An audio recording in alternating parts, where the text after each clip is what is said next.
And that's how I look at it. What makes him get more respect than me? You my next door neighbor, you know what I tell him?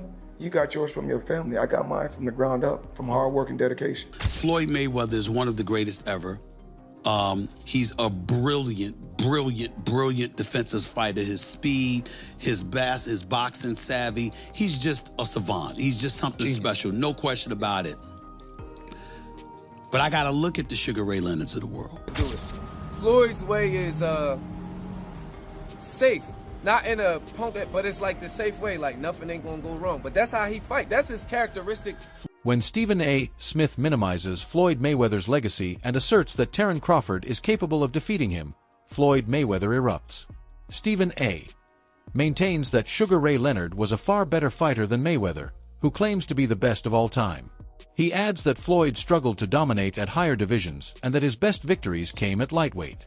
Smith also called the Canelo fight unimpressive, which infuriated Mayweather, who doesn't tolerate such criticism. It's not just about your skill set. It's who you do it against. Your level of competition. Is it possible that he's so far beyond his level of competition that he made it look easy? Well, I think he did as a lightweight. When he went up to the welterweight division, not so much. You know what I'm saying? Now, if taking out Canelo the way he took out. Well, he just gave him a boxing lesson, but Canelo was 22 years old. See, I remember That's an excuse, though. I don't like this, like he's 22, he's too young. I will tell you this. Well, you know, you do have to take that into consideration. The guy had 100 fights. Well, let me explain. You have to take that into consideration when boxing is the issue. Now, if he got knocked on his ass, that's different. But when he simply got schooled, when you swinging a punch and Floyd is tapping you on your shoulder saying, I'm behind you, that's a problem. You understand what I'm saying? That's just a skill, like, you know, we could credit Floyd with that. Of course, I am crediting. I'm saying he's a brilliant boxer. You know, Floyd knew how to move before you even threw the damn punch. You see what I'm saying? You got to be a veteran to know how to overcome that. You can't put a novice into the ring with Floyd Money Mayweather. You understand? He's going to school you. What I'm saying to you is that if you want to make an argument on Floyd Money Mayweather's half, which I'm not summarily dismissing, I would tell you it's this. Floyd Money Mayweather was undefeated for the last half of his career with one hand. He constantly broke his hand. He constantly broke his hand. Daoud Bey conducted a thorough analysis of Terence Crawford's performance versus Canelo Alvarez, drawing comparisons between him and Floyd Mayweather. He acknowledged that, as a fan, he would have favored Crawford in a fictitious fight, but he made it apparent that the comparison needs to be balanced. Many people hurried to claim that Crawford's victory over Canelo was superior to all Floyd had accomplished because it was such an incredible accomplishment. Bey, however, reminded the audience that Floyd had defeated Canelo in their duel and that he had done it when Canelo was still developing as a fighter. He emphasized that ignoring Floyd's brilliance in favor of Crawford is untrue because each boxer contributed something special to the sport. According to Bey, the truth is somewhere in the middle.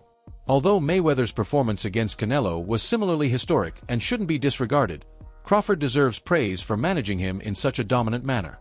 That Bud goes about it a little bit better than Floyd in this sense. Floyd will, like, when Floyd fought Canelo, he was standing right there. He wasn't running and all of that. He wasn't doing all of the stuff that they say, oh, runner, Mayweather's a runner. He wasn't doing that versus Canelo. He was right there. And I can't even really remember Canelo catching him like that, like with nothing. With Bud, I could remember Canelo catching Bud a couple times, but Bud, like, gave him the, all right, put your foot out, what's up? Boxing turn, boxing turn, boxing turn. Like, and was like really standing there and like giving it to him with another type of energy. It was, the energy is more so like, all right, what's up? Like, you can't beat me. Floyd energy be like, bop, bop, I'm better than you. You see what I'm saying? They don't really be respecting that all the time. They'll acknowledge it like, yo, I ain't gonna lie, he hard to catch. But they be like, nah, you didn't beat me up. Bud go about his fights in a way where as though the Mexican fan base gotta be like, I ain't gonna lie, Canelo, he hollered at you. Like, he came at you too. He didn't just be better than you. He was better, and then he was like, all right, I'm gonna come at you. And I think they really respect that. Shit, I respect it. I don't think it's not, I think the less you get hit, the better. I'm always gonna take it that way. So, you know what I'm saying? As a boxing fan, the kind of boxing fan that I am, I would have leaned towards Floyd's performance, but Bud's performance was like, if I'm a casual fan, I'd rather watch the way Bud do it. Bussy Ennis, the trainer, talked passionately about Terence Crawford's reputation in the sport. In response to those who questioned Crawford's accomplishments, he stated that Crawford has repeatedly demonstrated his status as one of the greatest fighters of his time and emphasized his willingness to take risks against any opponent, noting that Crawford never shied away from risky bouts. Crawford, in his opinion, is different from many of his peers in that he flourishes when taking risks. Crawford made a name for himself among boxing's top by always testing himself against the best, and emphasized that instead of trying to downplay Crawford's achievements, people have to acknowledge that hardly many fighters in history have been as adaptable, fearless, and successful as he has been. I think he could have got the stoppage. He'll tell you that if he had to sit down a little bit more. And what I tell you, Terence can fight and he can box. And he can fight. He'll fight this side. He take chances, man. You know what I mean? And that's how you be great, man. And he one of the greatest out there now. I think he's great. I think he's the best out there right now in that division. You know what I mean? What's left? For Terence? Yeah. If I was Terence, I would retire. That's what I would do. He did everything, man. He's done everything, man. You know what I mean? You know how many titles he don't want? All that stuff, you know what I mean? I think I'll go off one in the sunset, man. You know what I mean? You don't need no more money. You know what I mean? Brian Bulak McIntyre, Crawford's longtime trainer, thinks his boxer has a few more significant moments to go. Before contemplating retirement, Bomac believes Crawford might fight 2 or 3 more bouts. He talked about Crawford's potential to reach 160 pounds, pointing out that making such a drastic change would not just be about titles but also about establishing a legacy that is already deserving of the Hall of Fame. Crawford has already created history with his groundbreaking wins and unchallenged status in several weight divisions, Bomac made plain. However, both the club and the supporters are thrilled about the prospect of expanding the number of championships to higher tiers. Emphasized that Crawford is no longer seeking approval. Rather, he is securing his position as one of the greatest of all time, providing himself with chances that only legendary combatants take. The second time. They can't take it away from him either. Does this one mean more to you than the other ones? Yeah, it does. Yeah. It gives us the opportunity as a team to go into the Hall of Fame. Instead of a fighter going in there, instead of a coach going in there, it gives us a better chance of going there as a team.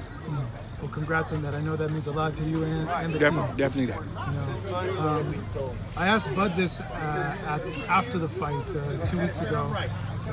Would he consider this a signature win? He said, yeah, one of them.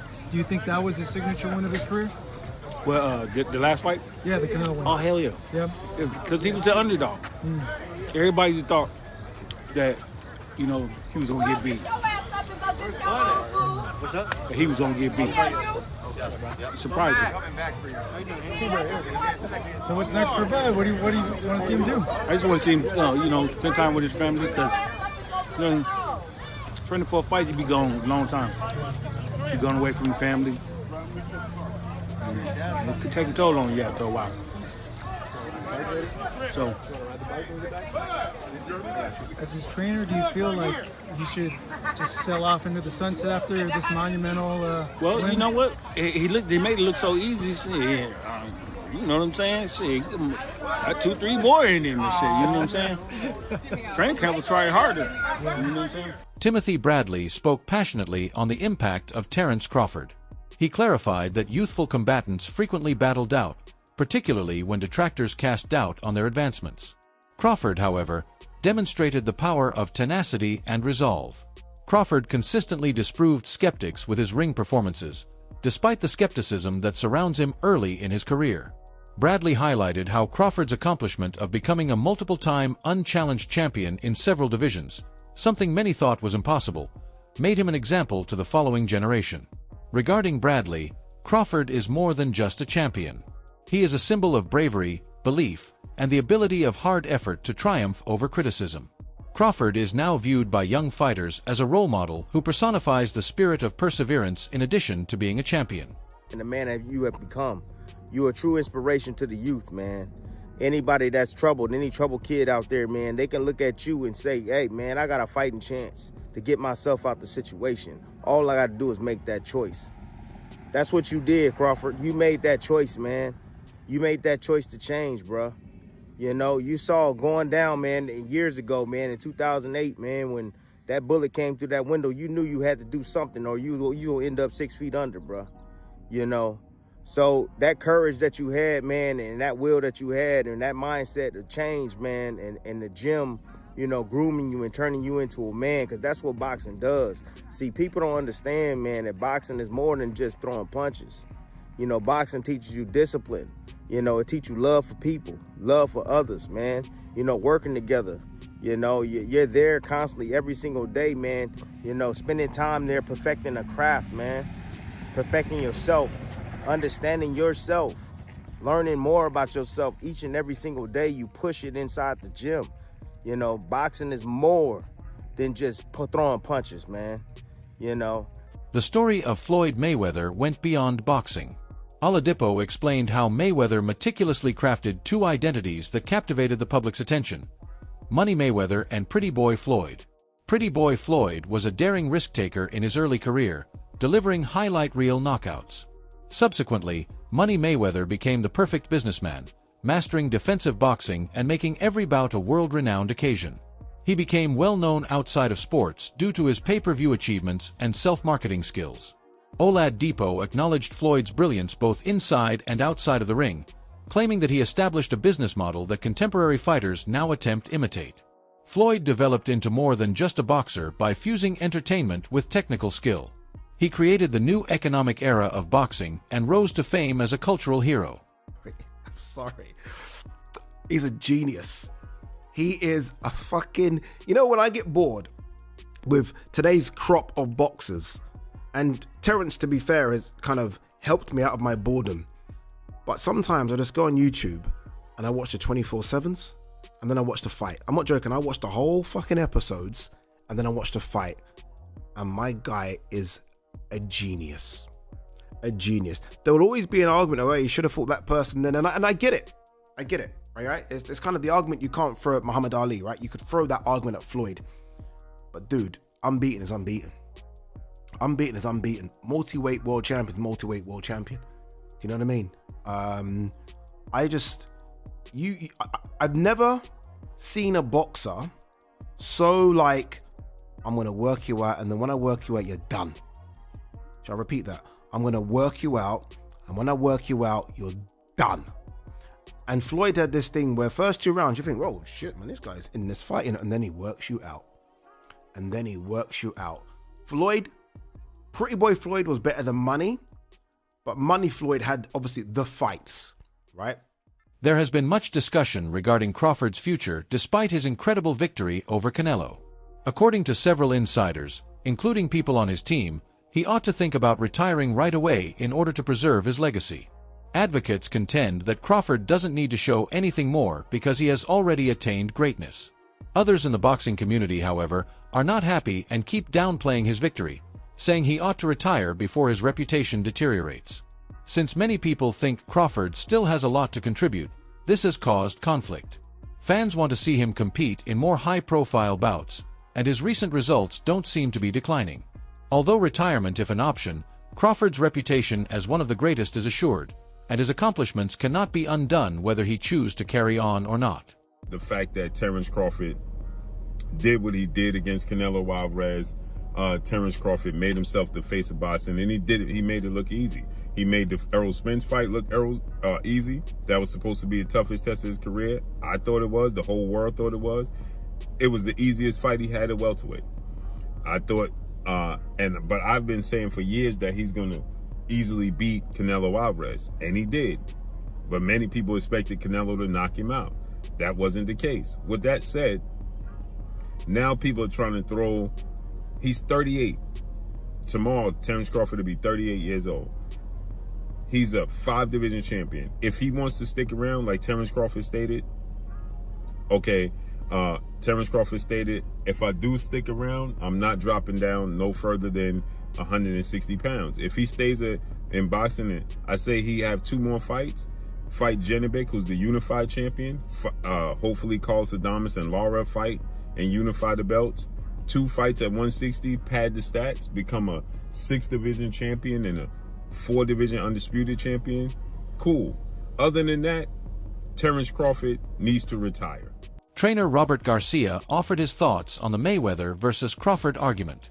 He reminded supporters that although Mayweather has an unrivaled record and track record, he never became an undisputed champion, something that Pacquiao and Crawford both accomplished. In this sense, Crawford's resume is historically significant, Garcia said. However, if the two were directly compared, he still favored Mayweather. Even with a boxer as good as Crawford, he clarified, Mayweather's timing, defense, and knowledge in the ring would be overwhelming. Garcia believes that Mayweather's capacity to stands out from his opponents, making him a nightmare opponent. Although Garcia acknowledges Crawford's accomplishments, his viewpoint is based on the conviction that Mayweather is superior to practically everyone, even current champions, due to his command of the fundamentals and ring strategy. Man, he doesn't need it anymore. With his accomplishments, the only man to ever do 3 weight divisions undisputed, is he now a part of the greatest of all time conversation? And not of this era, but of all time. Definitely is the greatest, one of the greatest of all times. You know, there's still greats out there. There's still, you know, his era or last era, you know, with the Mayweathers, with the Pacquiaos. I think he's, you know, already accomplished more. Pacquiao was 8 divisions, so we could argue there because Pacquiao was, 8 division is almost impossible, and he did it. Mayweather never became undisputed. He's a 5-division champion, but never became undisputed. Never really followed that unification, stuff like that. So I think when it comes to accomplishments, I think he's already done more. Greg Hackett added depth to the discussion by drawing a comparison between Crawford's and Floyd's performances versus Canelo. He maintained that Floyd was already a fully fledged fighter with unparalleled poise and polish when he faced Canelo. Crawford's style, according to Hackett, is more aggressive and flexible, but it lacks the faultless execution Floyd showed over the course of 12 rounds. He underlined that Mayweather's ring dominance and flawless defense are still unrivaled in boxing history. Although Hackett acknowledges Crawford's exploits, he emphasized that Mayweather's definition of domination was superior. Crawford's explosiveness is astounding to him, but Floyd came closer to perfection with his calculated genius versus Canelo. Stephen A.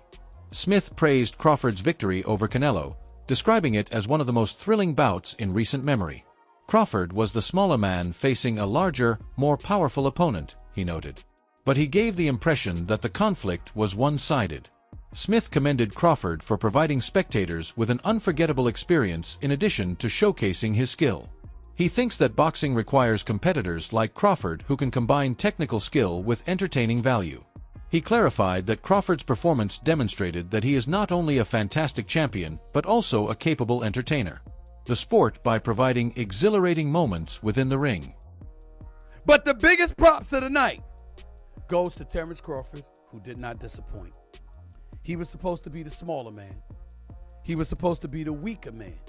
He was supposed to be the man that was going to spend the entire night on his bicycle, running for his damn life because Saul Canelo Alvarez was coming his way. That is not what happened.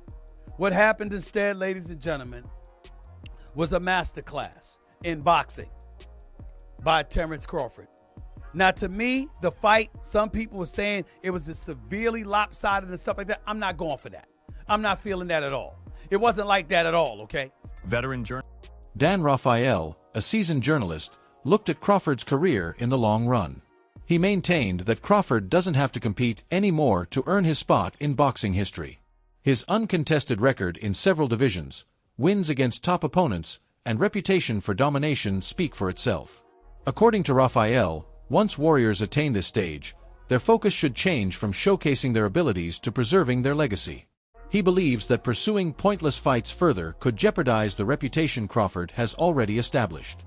Rather, he feels that Crawford ought to take pride in being regarded as one of the best in the sport. Achievers. Whether he chooses to stop fighting or retire, his impressive resume full of historical achievements is more than enough to guarantee that he will live on as a legend.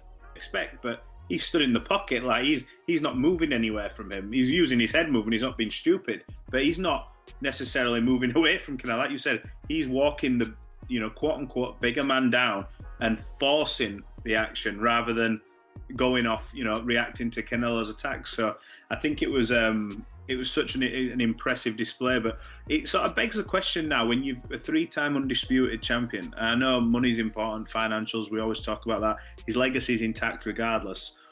We'll start with Terence. What does a Terence Crawford do now? Like, what's the next thing that he does? Because you look around and go, is the only way that he really gets that ultimate chance if he goes up again? And do you say, what do you do? I don't quite. Yeah, I mean, he was asked those questions at the press conference. He made 2 things clear. One, he's not going back to 154, and I say that because some people suggested about possibly pursuing a fight with Ennis, who has his debut in the weight class coming up. Yeah. That's probably unlikely. He's not going to go back down in weight. And I mean, no disrespect to Ennis, but Ennis is a guy that's known within the diehards of boxing. He's not in any way known beyond the boundaries of the hardcore boxing fan. So I don't know if that makes sense for a lot of different reasons for him. Not to say I wouldn't, as a boxing fan, enjoy watching the fight. So, but I don't think he's going back to 154. He was asked about like a Benavides at 175, and he acknowledged like that guy is really big. I mean, that's maybe a bridge too far. He already went up to 2 weight classes to fight Canelo at 68. So it feels to me like he can either stay at 168 and defend this championship and look to the same types of names that were being thrown around as the types of guys that would have been in the mix for Canelo had he won the fight. That concludes the video for today. Keep an eye out. Till the next occasion.